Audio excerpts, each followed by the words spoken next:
ಜಾಸ್ತಿ ಮಾಡಿರಲಿಲ್ಲ, ಸಾರಿಗೆ ಸಂಸ್ಥೆಗಳು ಉಳಿಬೇಕಲ್ಲ ಅನ್ನುವಂಥ ಸಮರ್ಥನೆ ಕೊಡ್ತಿದ್ದಾರೆ. ನಾನು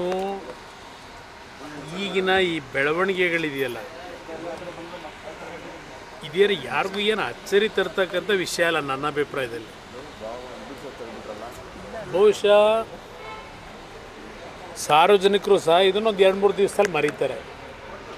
ಒಂದು 2 ದಿವಸ ಆಕ್ರೋಶ ವ್ಯಕ್ತಪಡಿಸ್ತಾರೆ ಅಷ್ಟೇ, ಒಂದು 2 ದಿನ, 3ನೇ ದಿನ ಇದಕ್ಕೆ ಅಡ್ಜಸ್ಟ್ ಆಗ್ತಾರೆ.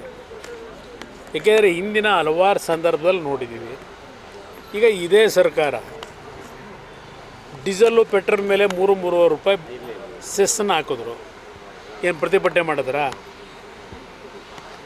ಅದಕ್ಕೆ ಅಡ್ಜಸ್ಟ್ ಆದರು. ಸ್ಟ್ಯಾಂಪ್ ಡ್ಯೂಟಿ, ಗೈಡೆನ್ಸ್ ವ್ಯಾಲ್ಯೂ, ಇನ್ನು ಮದ್ಯದ ದರ, ಈಗಲೇ ಹೇಳ್ತಾ ಇದ್ದಾರೆ ನೀರಿನ ದರವು ಬಹುಶಃ 1000 ಲೀಟ್ರಿಗೆ 50 ರೂಪಾಯಿನ ಖರ್ಚಾಯ್ತಿದೆ. ಕಾರಣ ಕೊಟ್ಟವರಲ್ಲ ಮೊನ್ನೆ ಎಲ್ಲ ನಿಮಗೆಲ್ಲ ಡೀಟೇಲು. ನೀರಿನ ದರದ್ದು ಏನಾಗುತ್ತೆ, ಹಾಲಿನ ದರ ಏನಾಗ್ಬೋದು, ಇದಕ್ಕೆಲ್ಲ ನೀವು ಹೊಸ ವರ್ಷದಲ್ಲಿ ನಾಡಿನ ಜನತೆ ತಯಾರಾಗಿ ಅಂತಕ್ಕಂಥದ್ದನ್ನು ಸರ್ಕಾರ ಈಗಾಗಲೇ ಸಂದೇಶ ಕೊಡ್ತಾ ಇದ್ದಾರೆ. ಇಲ್ಲಿ ನಾನು ಸದ್ಯಕ್ಕೆ ಇದು ಯಾವುದಕ್ಕೂ ಟೀಕೆ ಮಾಡಲ್ಲ. ಟೀಕೆ ಮಾಡಿ ಏನು ಮಾಡೋದು? ಕೇಳೋಕ್ಕೆ ಯಾರಿಗೆ ಹೇಳ್ತೀವಿ? ರಾಜ್ಯದಲ್ಲಂತೂ ಸರ್ಕಾರ ಅಂತೂ ಇಲ್ಲ ಅಲ್ವಾ? ಸರ್ಕಾರ ಇದೆ ಅಂತ ನಿಮ್ಗೇನಾದ್ರು ಅನಿಸುತ್ತಾ? ಸ್ವೇಚ್ಛಾಚಾರವಾಗಿ ನಡೀತಾ ಇದೆ. ಹೇಳೋರು ಕೇಳೋರು ಯಾರೂ ಇಲ್ಲ.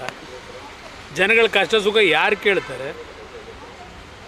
ಇವರು ಅದರ ಅವಶ್ಯಕತೆಯೂ ಇಲ್ವಲ್ಲ. ಇಲ್ಲಿ ಕೇಂದ್ರ ಜಾಸ್ತಿ ಮಾಡಿದಾಗ ಬೊಬ್ಬೆ ಹೊಡಿತಾರೆ ಕೇಂದ್ರ ಸರ್ಕಾರದ ಮೇಲೆ. ನಾನು ನೋಡಿ, ಅವಶ್ಯಕತೆ ಅನಿವಾರ್ಯ ಇದ್ದಾಗ ಬೇರೆ, ಅನಿವಾರ್ಯ ಪರಿಸ್ಥಿತಿಗಳಿದ್ದಾಗ ಹಿಂದಿನ ಹಲವಾರು ಸರ್ಕಾರಗಳಲ್ಲಿ ಬೆಲೆ ಏರಿಕೆ ಮಾಡೋದು, ಕಡಿಮೆ ಮಾಡತಕ್ಕಂಥದ್ದು ನಡೀತಕ್ಕಂಥದ್ದು ಸರ್ಕಾರದ ಒಂದು ಖರ್ಚು ವೆಚ್ಚಗಳಿಗೆ ಮಾಡಲೇಬೇಕಾಗ್ತದೆ, ಮಾಡ್ತಾರೆ. ಆದರೆ ಇವ್ರ ಮೇಲೆ ಎಳ್ಕೊಂಡಿರ್ತಕ್ಕಂಥದ್ದು ಇವತ್ತು KEB ಏನಾಗುತ್ತೆ ನೋಡೋಣ, ಪವರ್ ಸೆಕ್ಟರ್ನಲ್ಲಿ ಮುಂದೆ ಏನಾಗುತ್ತೆ ನೋಡೋಣಂತೆ. ಯುವಕರ ಉದ್ಯೋಗ ಅದು ಎಂಥದ್ದು ಇವನಿದೆ, ಅದೆಷ್ಟು ಜನಕ್ಕೆ ಕೊಡ್ತಾವ್ರೀಗ ದುಡ್ಡು? ಇವರು ಖರ್ಚು ಮಾಡ್ತಾ ಇರ್ತಕ್ಕಂಥ ಸ್ವೇಚ್ಛಾಚಾರದ ಜಾಹೀರಾತುಗಳಿರಲಿ, ಹಣ ಇವತ್ತು ಸಾರ್ವಜನಿಕರಿಗೂ ಕಟ್ತಕ್ಕಂಥ ತೆರಿಗೆ ಹಣ ಯಾವ ರೀತಿ ಇವತ್ತು ದುರ್ಬಳಕೆ ಮಾಡ್ಕೊಂಡು ಕೂತಿದ್ದಾರೆ. ಇದೆಲ್ಲ ಜನ ತಿಳುವಳಿಕೆ ಮೂಡದೇ ಇದ್ರೆ ಯಾರೇನು ಮಾಡೋಕ್ಕಾಗತ್ತೆ? ಒಂದು ಕಡೆ ಕೊಟ್ಟು ಇನ್ನೊಂದು ಕಡೆ ಕಿತ್ಕೊಳ್ತಾ ಇದ್ದಾರೆ ಅಂತ ಹೇಳಿ ಅದು ಸಂಶಯನೇ ಇಲ್ಲ.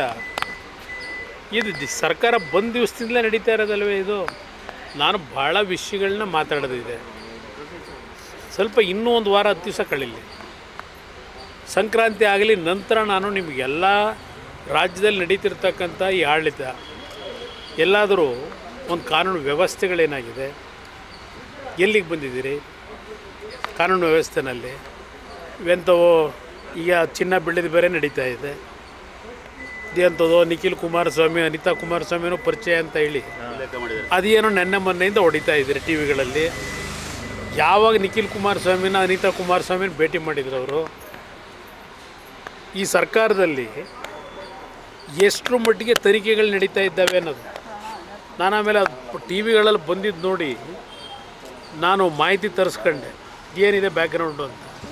ಈಗ ಅವ್ರು ಯಾರು ಕಂಪ್ಲೇಂಟ್ ಕೊಟ್ಟಿರೋದು, ಯಾವ ಇಸ್ವಿನಲ್ಲಿ ಇದು ನಡೆದಿರ್ತಕ್ಕಂಥ ಘಟನೆ, ಅವ್ರ ವ್ಯವಹಾರಗಳು 2016ರಲ್ಲಿ ಇದೆಂಥದ್ದು 50 ಲಕ್ಷ 55 ಲಕ್ಷ 100 ಗ್ರಾಮ್ ಚಿನ್ನ ಅಂತ ಏನೋ ತೋರಿಸ್ತಾ ಇದ್ದೀರಲ್ಲ, ಆಗ ನಡೆದಿರೋ ಘಟನೆ ಅಂತೆ 2016.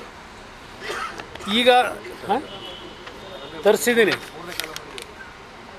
ತರಿಸ್ತಾ ಇದೇನಪ್ಪ ಇದು ಅಂತ ಹೇಳಿ ನಿಖಿಲ್ ಕುಮಾರಸ್ವಾಮಿ, ಅನಿತಾ ಕುಮಾರಸ್ವಾಮಿ ಅವರ ಹೆಸರನ್ನ ಇದಕ್ಕೆ ಎಳೆದವರಲ್ಲ ಅಂತ ಹೇಳಿ. ಅಲ್ಲ ಸರ್, ಅವ್ರದ್ದು ಹೆಸರು ಬಂದಾಗ ಉದ್ದೇಶಪೂರ್ವಕವಾಗಿ ನಿಮ್ಮದು ಪ್ರಸ್ತಾಪ ಮಾಡಿಸ್ತಿದ್ದಾರೆ. ಇದು ಈ ಸರ್ಕಾರ ಇದೆಯಲ್ಲ, ಯಾರನ್ನೇ ಯಾವಾಗ ಏನು ಬೇಕಾದರೂ ಮಾಡ್ತಾರೆ. ಈ ಸರ್ಕಾರದಲ್ಲಿ ಈ ಒಂದು ಅಧಿಕಾರಿ ವರ್ಗವನ್ನು ಸಹ ನಾನು ಎಲ್ಲ ಅಧಿಕಾರಿಗಳ ಮೇಲೆ ಹೇಳಲ್ಲ, ಯಾವ ಮಟ್ಟಿಗೆ ತೆಗೆದುಕೊಂಡು ಹೋಗಿದ್ದಾರೆ. ಇದು 2016 ಪ್ರಕರಣ. ಈ ಕಂಪ್ಲೇಂಟ್ ಕೊಟ್ಟವ್ರೆ. ನಾನು 2018ರಲ್ಲಿ ಮುಖ್ಯಮಂತ್ರಿ ಇದ್ದಲ್ಲ, 2016ರಲ್ಲಿ ಇವ್ರು ಕೊಟ್ಟಿದ್ರೆ ದೋಖಾ ಆಗಿದ್ರೆ ಬಂದು ನನ್ನ ಹತ್ರನೇ ಕಂಪ್ಲೇಂಟ್ ಕೊಡ್ಬೋದಾಗಿತ್ತಲ್ಲ.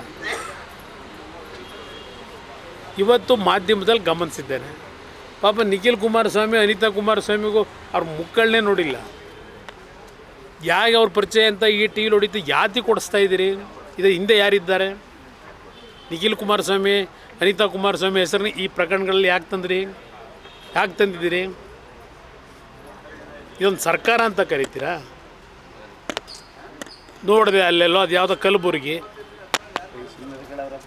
ಚರ್ಚೆ ಮಾಡಬೇಕು ಅಂದರೆ ನಾನು ಯಾರ ಮೇಲೂ ದೋಷ ಕೊಡಲ್ಲ. ಈ ವ್ಯವಸ್ಥೆಯನ್ನು ಯಾವ ಮಟ್ಟಿಗೆ ತೆಗೆದುಕೊಂಡು ಹೋಗ್ತಾ ಇದ್ದೀರಿ? ಈ ಸರ್ಕಾರ ಬಂದ ಮೇಲೆ ಎಷ್ಟು ಆತ್ಮಹತ್ಯೆಗಳಾಯಿತು? ಯಾತಕ್ಕೆ ಈ ರೀತಿ ಆತ್ಮಹತ್ಯೆಗಳಾಗ್ತಾ ಇದ್ದಾವೆ? ಆತ್ಮಹತ್ಯೆಗಳಾದಾಗ ಡೆತ್ ನೋಟ್ಗಳಲ್ಲಿ ಏನು ಬರೆದಿದ್ದಾರೆ? ಸರ್ಕಾರದ ಪಾತ್ರಗಳ ಬಗ್ಗೆನೇ ಬರೆದಿದ್ದಾರೆ. ಅದರಲ್ಲಿ ಯಾರಿದ್ದಾರೆ ಯಾರಿಲ್ಲ ಅನ್ನೋದು ಆಮೇಲೆ ಮುಂದೆ ನೋಡೋಣ. ಈಗ ಇವರು ಸರ್ಕಾರದ ಮಂತ್ರಿಗಳ ಬಗ್ಗೆ ನಿಮ್ಮ ಇಲಾಖೆಯಿಂದ ಏನು ಸತ್ಯಾಂಶ ಹೊರಗೆ ತರಲಿಕ್ಕೆ ಸಾಧ್ಯ? ನೀವು ಅಲ್ಲಿ ಅವನೋ ಕೂತ್ಕೊಂಡು ಅದು ಯಾರೋ ರಮೇಶ್ ಗೌಡ ಅಲ್ಲೆಲ್ಲ ಊಟಕ್ಕೆ ಹೋಗಿದ್ದಂತೆ, ಅಲ್ಲಿ ಕೂತ್ಕೊಂಡ್ಬಿಟ್ಟು ಅದೆಂಥದ್ದು ಕುಮಾರಸ್ವಾಮಿಗೆ ಫೋನ್ ತೆಗೆದು ಕೊಟ್ಬಿಟ್ನಂತೆ, 50 ಕೋಟಿ ಕುಮಾರಸ್ವಾಮಿ ಕೇಳಿದ್ನಂತೆ. ಅದಕ್ಕೊಂದು ಕಂಪ್ಲೇಂಟು ಕುಮಾರಸ್ವಾಮಿ ಮೇಲೆ. ಏನಿದೆ ಅರ್ಥ ಏನಿದೆ ಈ ಸರ್ಕಾರದ್ದು? ಕುಮಾರಸ್ವಾಮಿ ಟಾರ್ಗೆಟ್ ಮಾಡಿ ಉದ್ದೇಶಪೂರ್ವಕವಾಗಿ ಎಲ್ಲ ಪ್ರಕರಣದಲ್ಲಿ ಕುಮಾರಸ್ವಾಮಿ ಇದು ಭಾಳ ವಿಷಯಗಳು ಚರ್ಚೆ ಮಾಡೋದಿದೆ, ಭಾಳ ವಿಷಯಗಳಿದೆ. 15ನೇ ತಾರೀಕುವರೆಗೂ ನಾನು ಈ ವಿಷಯಗಳ ಬಗ್ಗೆ ಯಾವುದನ್ನು ಚರ್ಚೆ ಮಾಡಲ್ಲ. ಸಂಕ್ರಾಂತಿ ಕಳೀಲಿ ಸರ್, ಹರೀಶ್ ಗೌಡ ಚರ್ಚೆ ಮಾಡಿ. ಆಪರೇಷನ್ ಕಮಲ ಅದು ಯಾವುದು ವರ್ಕೌಟ್ ಆಗಲ್ಲ ಬಿಡಿ. ಯಾವ ಆಪರೇಷನ್ ಕಮಲ? ಆ ಕಮಲ ಅಲ್ಲ ಪಾಪ, ಅವ್ರದ್ದೇನಿಲ್ಲ. ಇಲ್ಲಿ ಆಪರೇಷನ್ ಹಸ್ತದ್ದಾನೆ. JDSನ ಮುಗಿಸ್ಲೇಬೇಕು ಅಂತ ಹೇಳಿ 12 ಜನ ಕರ್ಕೊಂಬನ್ನಿ, 13 ಜನ ಕರ್ಕೊಂಬನ್ನಿ ಅಂತೇಳಿ ನಡೀತಾ ಇರೋದು ನನಗೂ ಗೊತ್ತಿದೆ. ಆದರೆ ಯಾವ ಶಾಸಕರು ಹೋಗ್ತಕ್ಕಂಥ ಪರಿಸ್ಥಿತಿಗಳಿಲ್ಲ.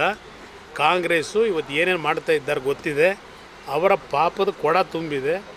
ದೇವರೇ ಅವ್ರಿಗೆ ಶಿಕ್ಷೆ ಕೊಡ್ತಾರೆ ಅನ್ನೋದು ನನ್ನ ಅಭಿಪ್ರಾಯ. ಸಂಕ್ರಾಂತಿ ನಂತರ ರಾಜ್ಯ ರಾಜಕೀಯ ಕ್ರಾಂತಿ ಆಗುತ್ತೆ ಸರ್? ನಾನು ಕ್ರಾಂತಿ ವಾಂತಿ ಬಗ್ಗೆ ಹೇಳಲ್ಲ. ಈಗಾಗಲೇ ಎಲ್ಲ ನೋಡಾಗಿದೆ. ನಾನು ಇದು ಯಾವುದ್ರ ಬಗ್ಗೆನೂ ಹೇಳಲ್ಲ. ನಾನು ಕಾಂಗ್ರೆಸ್ನ ಶಾಸಕರುಗಳಿಗೆ ಮನವಿ ಮಾಡ್ತೇನೆ. ನಿಮ್ಮೆಲ್ಲರಲ್ಲಿ ಆತ್ಮಸಾಕ್ಷಿ ಅನ್ನೋದಿದ್ದರೆ ಈಗ ಹೋಗ್ತಾ ಇರ್ತಕ್ಕಂಥ ಮಾರ್ಗ ಇದೆಯಲ್ಲ, ನೀವು ಬೆಂಬಲ ಕೊಟ್ಟಂಥ ಈ ಸರ್ಕಾರ ಯಾವ ರೀತಿ ಹೋಗ್ತಾ ಇದೆ, ಈ ನಾಡಿನ ಜನತೆಗೆ ಏನು ಮಾತು ಕೊಟ್ಟು ಬಂದ್ರಿ? ನಿಮ್ಮ ಗ್ಯಾರಂಟಿ ಕೊಡೋದು ಬೇರೆ, ಯಾರು ಬೇಕಾದ್ರೂ ಕೊಡ್ಬೋದು. ಏನು ಇಡೀ ದೇಶದಲ್ಲಿ ಕಾಂಪಿಟೇಷನ್ ನಡೀತಾ ಇಲ್ವಾ ಗ್ಯಾರಂಟಿ ಪ್ರೋಗ್ರಾಮ್ಗೆ? ಫಸ್ಟ್ ಈ ದೇಶದಲ್ಲಿ ಇಂಟ್ರಡ್ಯೂಸ್ ಮಾಡಿದಂಥ ಗ್ಯಾರಂಟಿ ಪ್ರೋಗ್ರಾಮ್ ಹಿಮಾಚಲ್ ಪ್ರದೇಶ ಇವತ್ತು ಏನಾಗಿದೆ ನೆನ್ನೆಯಿಂದ ನೋಡ್ತಾ ಇದ್ದೀರಿ. ಅದರಿಂದ ನಾನು ಈ ಗ್ಯಾರಂಟಿಗಳ ಬಗ್ಗೆ ಚರ್ಚೆ ಮಾಡಲ್ಲ.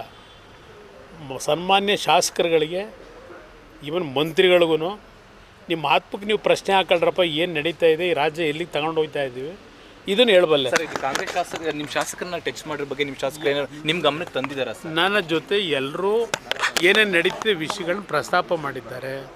JDSಗೆ ಯಾವುದೇ ರೀತಿಯ ಶಾಕು ವೀಕು ಏನೂ ಮಾಡೋಕ್ಕಾಗಲ್ಲ. Yes sir, thank you.